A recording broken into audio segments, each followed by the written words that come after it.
দেবের থেকেও শিক্ষিত, ঝুলিতে আছে পিএইচডি ডিগ্রি। সিনেমা থেকে অবসর, মাথার ওপর কোটি টাকার ঋণের বোঝা। মোট কত টাকার মালিক বিজেপি প্রার্থী হিরণ? শুনলে চমকে উঠবেন। বেজে গেছে ভোটের বাজনা, প্রচার থেকে জনসংযোগ, সে সঙ্গে হলফনামা, এইসব নিয়ে ব্যস্ততা তুঙ্গে প্রার্থীদের। হলফনামা থেকে একে একে বেরিয়ে আসছে প্রার্থীদের সম্পত্তির তালিকা। এবার হলফনামা জমা দিয়ে আলোচনায় উঠে এলেন ঘাটালের পদ্মপ্রার্থী হিরণ। চলতি বছর লোকসভায় ঘাটাল থেকে প্রতিদ্বন্দ্বিতা করছেন হিরণ। হিরণের বিপরীতে রয়েছে তৃণমূলের দুবারের সাংসদ দেব। দুজনের মধ্যেই চলছে হাড্ডাহাড্ডি লড়াই। এদিন দেবের পর নির্বাচনী হলফনামা জমা দেন অভিনেতা তথা নেতা হিরণ। হলফনামা থেকে বোঝাই যাচ্ছে ধন সম্পত্তিতে দেবের থেকেও অনেকটা পিছিয়ে রয়েছে হিরণ। দেবের ধারে কাছে নেই হিরণ। 2018-19 অর্থবর্ষে হিরণের উপার্জন ছিল 8,68,123 টাকা। 2019-20 অর্থবর্ষে আয় ছিল 7,80,250 টাকা।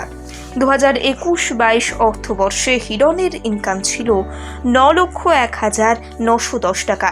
2022-23 অর্থবর্ষে হিরণের আয় মাত্র 5,42,570 টাকা। কসবায় হিরণের একটি দুর্দান্ত ফ্ল্যাট রয়েছে, যার বর্তমান বাজার মূল্য 90 লক্ষ। সেই সাথে বাজারে হিরণের নামে ঋণ রয়েছে 1,52,037 টাকার।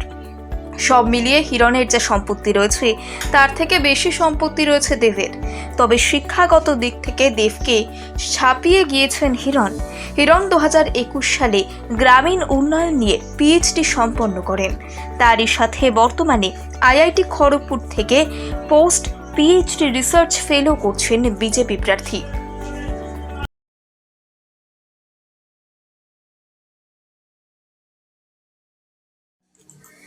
দেবের থেকেও শিক্ষিত, ঝুলিতে আছে পিএইচডি ডিগ্রি। সিনেমা থেকে অবসর, মাথার ওপর কোটি টাকার ঋণের বোঝা। মোট কত টাকার মালিক বিজেপি প্রার্থী হিরণ? শুনলে চমকে উঠবেন। বেজে গেছে ভোটের বাজনা, প্রচার থেকে জনসংযোগ, সে সঙ্গে হলফনামা, এইসব নিয়ে ব্যস্ততা তুঙ্গে প্রার্থীদের। হলফনামা থেকে একে একে বেরিয়ে আসছে প্রার্থীদের সম্পত্তির তালিকা। এবার হলফনামা জমা দিয়ে আলোচনায় উঠে এলেন ঘাটালের পদ্মপ্রার্থী হিরণ। চলতি বছর লোকসভায় ঘাটাল থেকে প্রতিদ্বন্দ্বিতা করছেন হিরণ। হিরণের বিপরীতে রয়েছে তৃণমূলের দুবারের সাংসদ দেব। দুজনের মধ্যেই চলছে হাড্ডাহাড্ডি লড়াই। এদিন দেবের পর নির্বাচনী হলফনামা জমা দেন অভিনেতা তথা নেতা হিরণ। হলফনামা থেকে বোঝাই যাচ্ছে ধন সম্পত্তিতে দেবের থেকেও অনেকটা পিছিয়ে রয়েছে হিরণ।